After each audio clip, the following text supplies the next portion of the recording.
Next, number 7. Find the effective rate of interest. Effective rate of interest, yan yung I natin. Or, sige, solve na natin siya ER. Okay? Sa formula, 1 plus R over M raised to M minus 1. Effective rate of interest, ina-assume natin agad yan annually Kaya siya tinawag na effective rate. Hindi siya by monthly. Kumbaga, i-convert natin. 10% siya by monthly, di ba? Pero ano naman yung equivalent niya pag annually? Yun yung effective rate na tinatawag. Kino-convert lang. Baga. So, 1 plus R natin is 10% na. By monthly is 6 raised to 6 minus 1. Magkakarugtong na yung problem ito. 1 plus 0.1 over 6 raised to 6 minus 1. Sagot is 10.43%.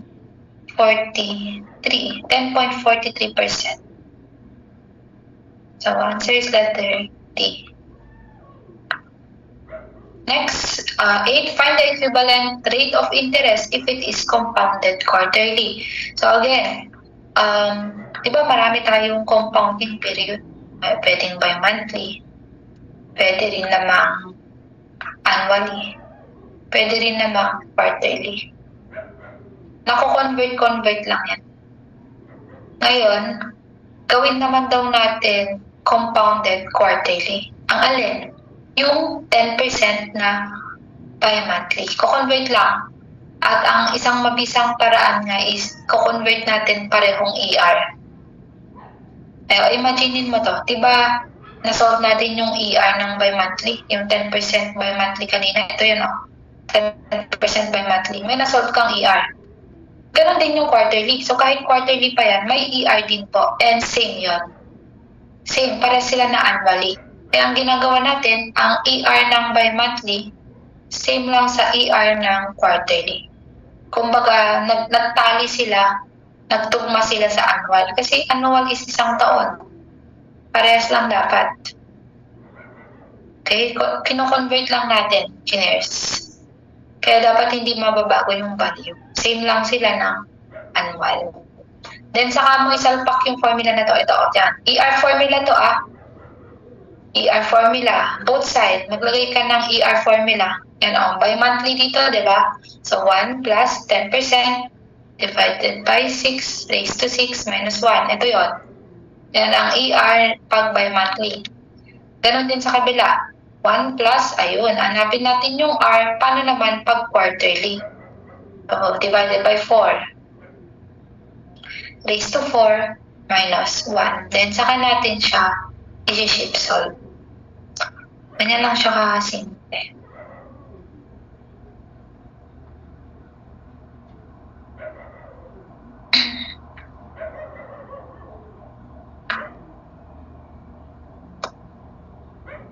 Okay, sige. Solve natin. Comment value.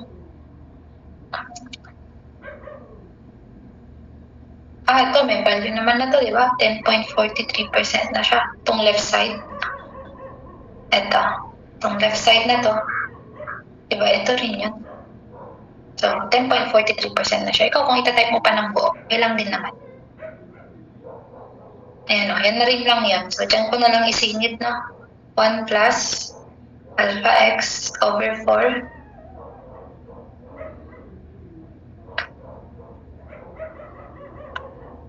Kung nasa ESAS na kayo, dapat gamay na natin yung calcul. Mabilis na natin dapat na natatype. Step solve tayo. Yan. Sagot po is 10.04% or 10.05%. R is 10.05%. Compounded quarterly naman. Letter D. Picturean nyo na. Ayan ulit So, may sariling ER yung quarterly Dalawa. Pinagkukumpara mong period. Quarterly tsaka daily. So, don't worry. Tulad ng ginawa natin kanina, Ang ER pag quarterly is same lang sa ER pag daily. Okay, kasi same na interest ang pinag-uusapan. Kino-convert lang po natin from one compounding period to another. Apply natin yung formula, no? 1 plus 8%, quarterly siya, so divide by 4, raised to 4 minus 1. Dito naman tayo sa daily. 1 plus unknown ang R, daily, 365 days. Try natin siguro. Or 360 days. Up to you. Raised to 365 minus 1. Try natin. Pag wala yung 365 days, di ba? Daily yan. In a year tayo ulit. Na reference. Pag wala sa choices yung 365, pwede mag 360 ka. Depende kasi yun sa given. Pero pag accuracy yung pinag-usapan, 365. Pero pag ordinary lang na ordinary na estimate, 360 yung ginagamit. Bali, try natin. Pero kung ako sana, 365. Kasi mas tama yun. Tinanggal ko na yung minus 1 both side. Magka-cancel lang din kasi. Okay, so shift solve. Ang lalabas is, ito yung time nyo na lang.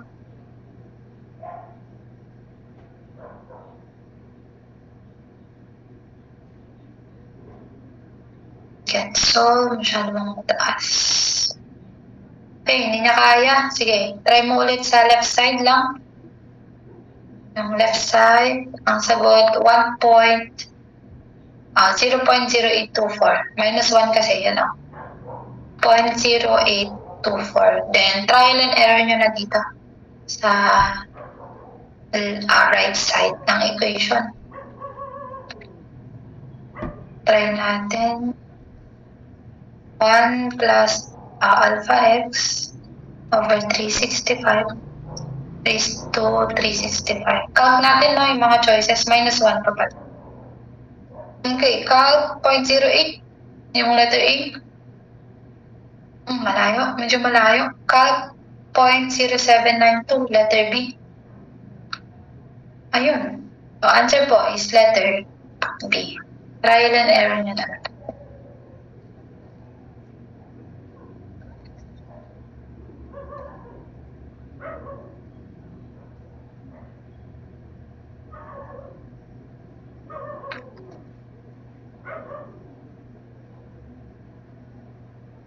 So, same na sila at letter B.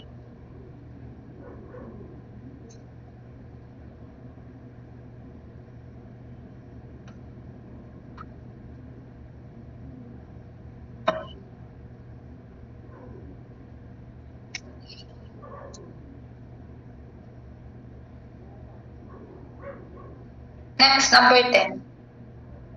A businessman loaned 500,000 from a local bank. How much is he going to pay at the end of 5 years if it was made at 12% compounded continuously? It's a special type, continuous compounding.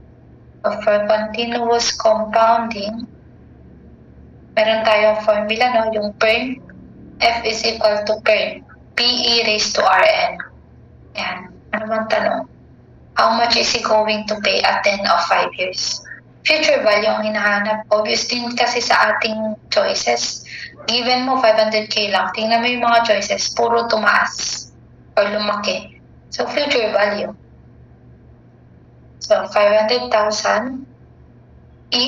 Rate natin 12%, compounded continuously. So, lagi yan naka-per year, ano? So, ang ita-times mong n, number of years then, 5 years. Kasi dapat mag-cancel po yan eh. Yan, yung dalawang unit na yan. Tsaka mo type sa ating calculator. Alpha E raised to 0.12 times 5. So, 911,059.40.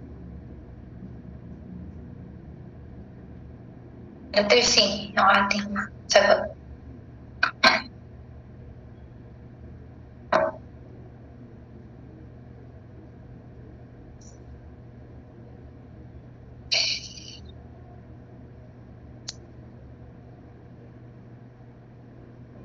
Okay, number 11. It is the practice of almost all banks in the Philippines that when they grant a loan, the interest for 1 year is automatically deducted from the principal amount upon release of money to a borrower. Grabe pala, no? Parang, ito, example niya. Let us therefore assume that you applied for a loan which is with a loan which a bank and 80,000 peso was approved at an interest rate of 14%, of which 11,200 was deducted. Grabe, umutang ka ng 80,000. Tapos ang interest na sinabi is 14%. O let's see, 80,000, ilan ba ang 0.14 ng 80,000? 11 to nga naman. So tama to. And ang pangit pa dito, kinuha na po agad yung interest. Hindi nga 80,000 yung nakuha mo mula sa bangko. 68,800 na. So, ganun sila kautang. Dineduct or ibinawas na po agad yung interest mo. 68,800 na lang. And syempre, ang ibabalik mo after yung palugit na isang taon, 80,000 pa rin. So, mas mautak sila, kinaltas na agad yung interest or gain nila. May tanong na naman dito, what then will be the effective interest rate? Hindi ba 14% din ma'am? Nasa choices po yun eh. Sabi na dyan, interest rate is 14%. So may binanggit kasi dito, effective. At ito po yung explanation behind dito. Ito palang interest rate na 14%, no? Actually, discount rate yan. Discount na 14%. Anong pinagkaiba ng discount rate sa I? Anong pinagkaiba ng I sa D? Na-explain na to sa lecture. Parehas lang po sila na interest rate, tulad nga ng nakalagay dyan. Pero yung pagkaltas sa interest ang pinagkaiba.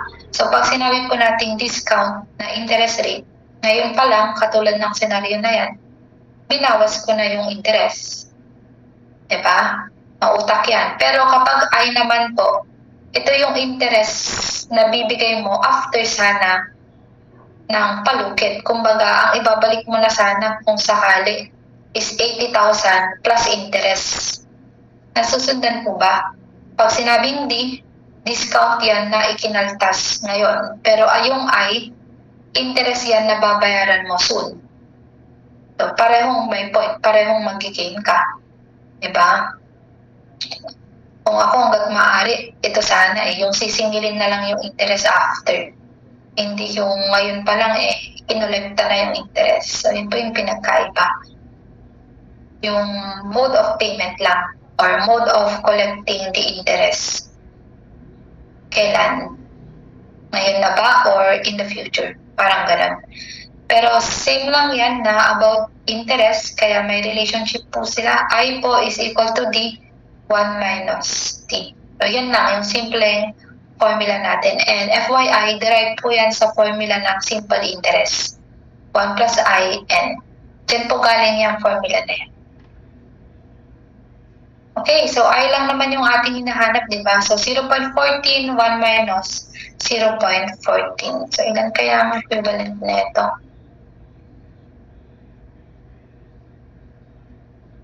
So effective interest rate is 16.28%. So imagine mo yan, in reality pala ang ikinaltas talaga sa'yo, 16.28%. Ganon sila kautak. Ang pinafront nila na interest rate, 14%. Pero in actual, 16.28% po yung gain nila. Kasi nga ibinawas na ngayon yung pera. O letter B, sagot na.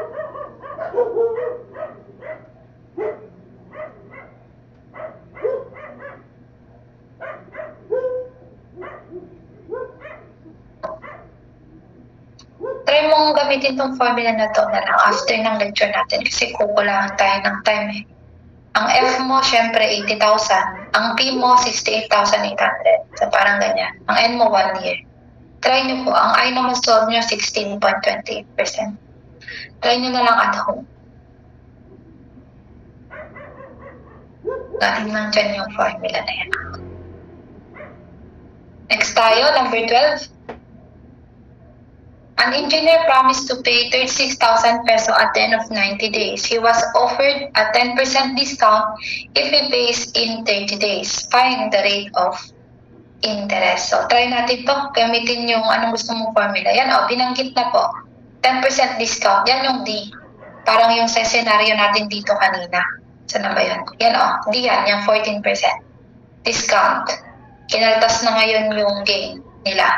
Parang ganun. Tinatanong what is the rate of interest? I naman ang hinahanap. So, parang ganun din yung formula ang gagamitin, di ba? Try natin kung may lalabas. So, 0.10, 1 minus 0.10.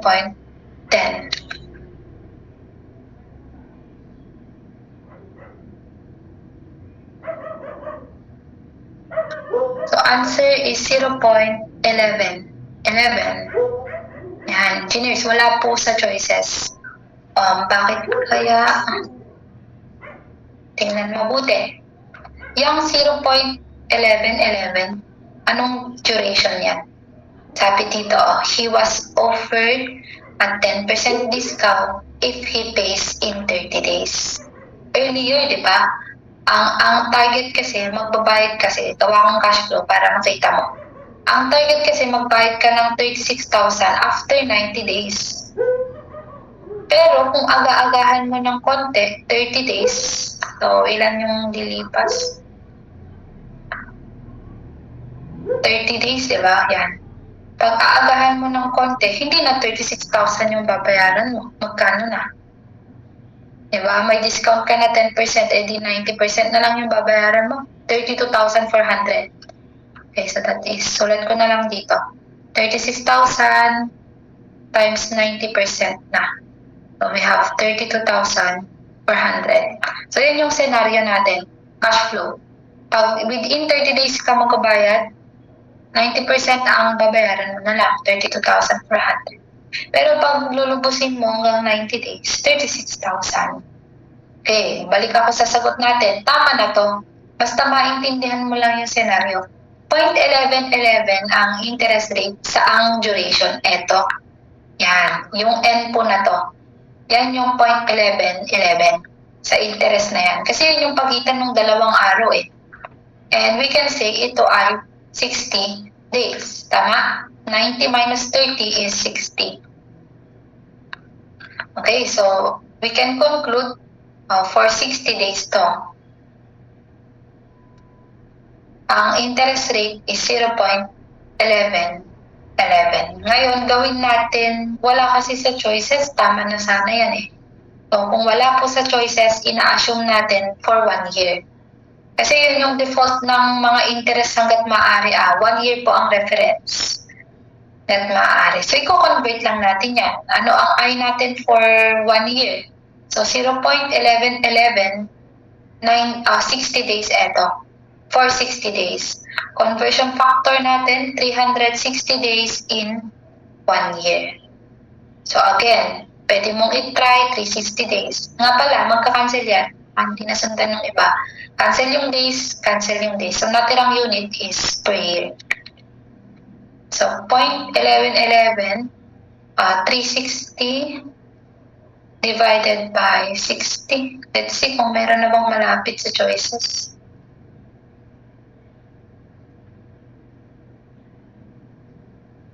So we have 0.667.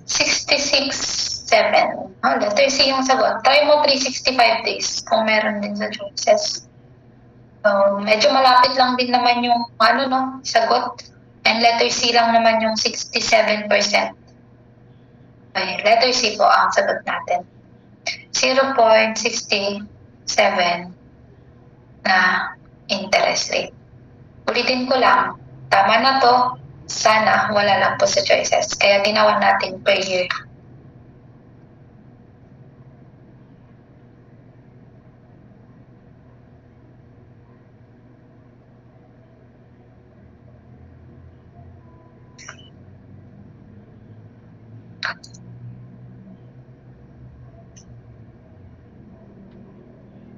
Okay, number 13. What is the present value of a perpetuity of 15,000 payable every end of 3 months? Every end of 3 months, every end of 3 months. Every 3 months meaning quarterly, di ba? Okay, tandaan to. Quarterly yan. In 1 quarter, we have 3 months. So, sa isang quarter, binubuo yan ng 3 buwan. Kaya nga sa isang taon, 4 ang quarters. Diba yun yung ginagamit natin na M? M is 4. 4 na tigta 3 buwan. What is the present value of a perpetuity? So, na-aral na natin to sa ating lecture na ang perpetuity po, ang N niya is infinity. Kumbaga, tuloy-tuloy yan na annuity. Wala siyang infinite siya, kumbaga. At ang present value ng perpetuity is A over I.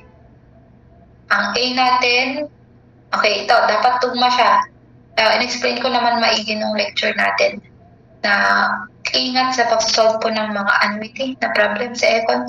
Kaya ang lagi ko tip, magsulat ng given ng A, I, tsaka N. Dapat pare-pares kasi ito. Kung A mo quarterly, binanggit na kasi sa problem, 15,000 quarterly. Ang I mo quarterly din dapat. Okay?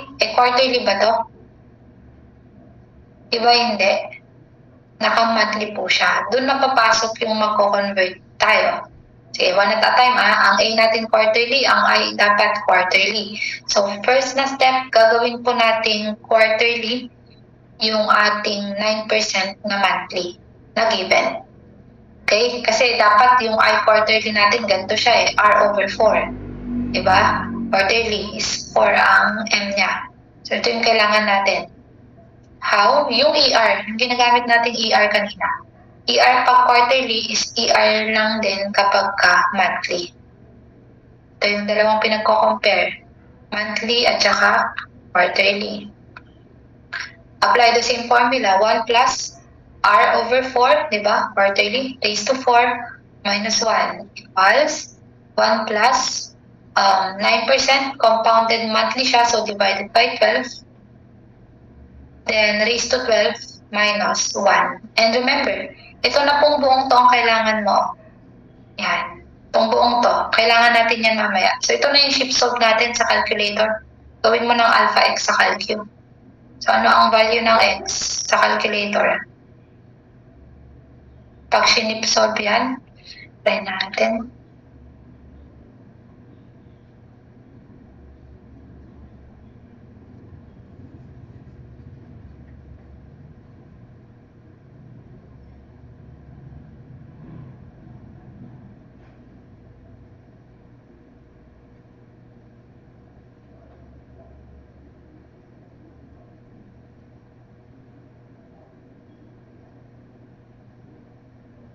Okay.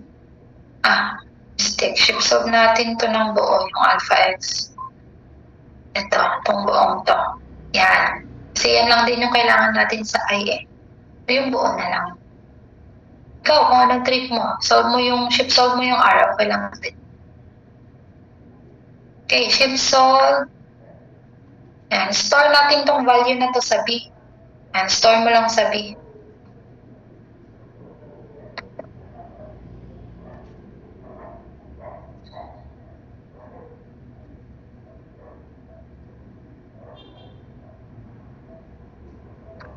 And store ko na siya sa B. So, balik na ako dito. Nakastore na to sa B. Dito na tayo sa N. Dapat quarters din po siya. Nasaan ba yung N natin? Infinite nga naman. So, ito. N is infinity. Infinite na quarters. Perpetuity nga pala to. Okay, so, yan. Tugma to dapat. Tingnan mo. Hindi lang siya A over I na kahit anong values. Kung ang A mo quarterly, ang I mo quarterly din. Bago mo i-substitute sa formula. So, tama naman na, no? Yan, pares na po silang quarterly. So, this is 15,000 divided by alpha P. So, ilan yung ating lumalabas na sagot? 15,000 alpha P. Answer is 661,692. 661,690. Letter A.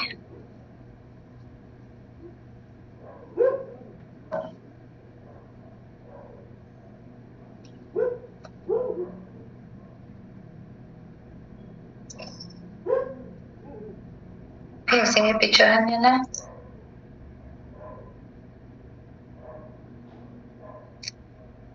Next, number 14. A man is required to pay 57,500 at the end of 15 days or 60,000 at the end of 60 days. Determine the rate of interest. Okay, gawa ka ng cash flow. Nga pala, engineers, no? Pagka ang mga duration, hindi, mga araw lang yung binibilang na pagpapautang. Simple interest yan. Okay, simple interest ang gagamitin mo.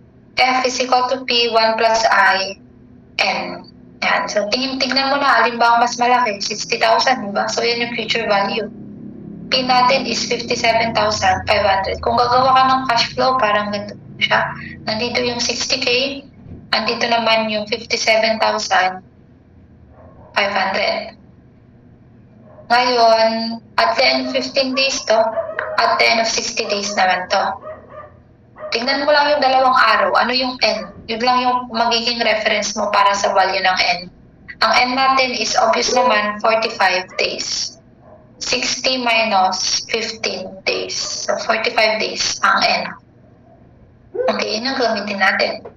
So, 1 plus I. So, ito rate of interest. Sabi niya lang ulit. Per year ang hinahanap. Basta simple interest po, 1 year ang basis. Okay, kaya ang I mo naka per year. So, yung i-multiply mong N na 45 days, and common sense, gawa ka ng conversion factor dito. 360 days, try nyo. 360 days is equivalent to 1 year. Okay natin. Dito. 360 days in 1 year. And let's see kung may lalabas sa choices. Pag wala, 365.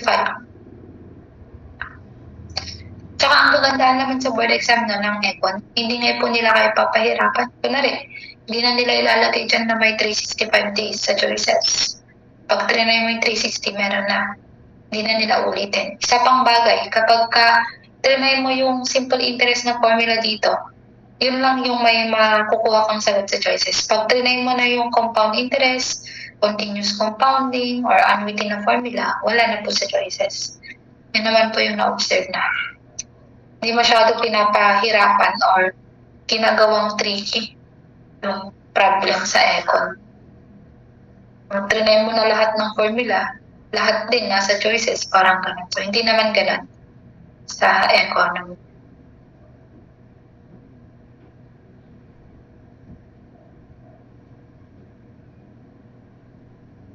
Okay, shift solve.